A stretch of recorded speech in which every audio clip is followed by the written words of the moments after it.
श्री विठ्ठल रुक्मिणीच्या शॉर्टकट दर्शनासाठी दमबाजी आणि गोंधळ घालणाऱ्या व्हीआयपी भक्तांवर थेट गुन्हे दाखल करा असे सक्त निर्देश जिल्हाधिकारी कुमार आशीर्वाद यांनी मंदिर व पोलीस प्रशासनाला दिले आहेत। दैनिक सामनाने व्हीआयपी भाविकांकडून होणाऱ्या दमबाजी विरोधात आवाज उठवला होता। या बातमीची तातडीने दखल घेत जिल्हाधिकाऱ्यांनी स्थानिक प्रशासनाला लेखी आदेश काढले आहेत। 6 जुलै रोजी आषाढी एकादशी निमित्त पंढरपुरात भाविकांची गर्दी वाढते आहे। या सोहळ्यासाठी विविध राज्यांमधून दिंड्या आणि पालख्या पंढरपूरकडे वाटचाल करीत आहेत।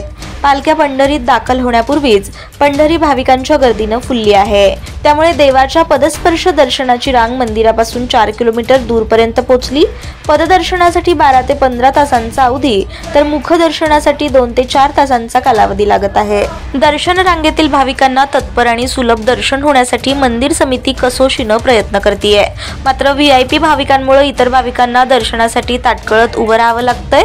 आमदार, खासदार, मंत्री, नेते, पदाधिकारी आदींची मोठी गर्दी सध्या पंढरीत वाढली आहे। व्हीआयपी सह 50 ते 100 लोक दर्शनासाठी घुसखोरी करत असल्यानं दर्शन रांगेतील भाविकांच्या समस्येत भर पडते आहे।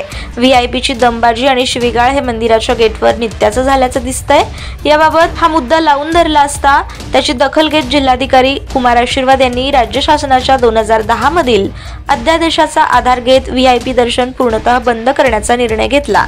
याबाबत त्यांनी मंदिर व पोलीस प्रशासनाला लेखी आदेश काढले असून शॉर्टकट व्हीआयपी दर्शन मागणाऱ्या आणि त्यासाठी दमबाजी अथवा शिवीगाळ करणाऱ्या व्यक्तींविरोधात थेट गुन्हे दाखल करा असे सक्त निर्देश दिले आहेत। जिल्हाधिकाऱ्यांच्या या निर्णयामुळे पोलीस आणि मंदिर प्रशासनाला काम करताना अधिकचं बळ मिळालं असून दर्शन रांगेतील भाविकांच्या दृष्टीने हा निर्णय अतिशय सुखकर ठरणार आहे।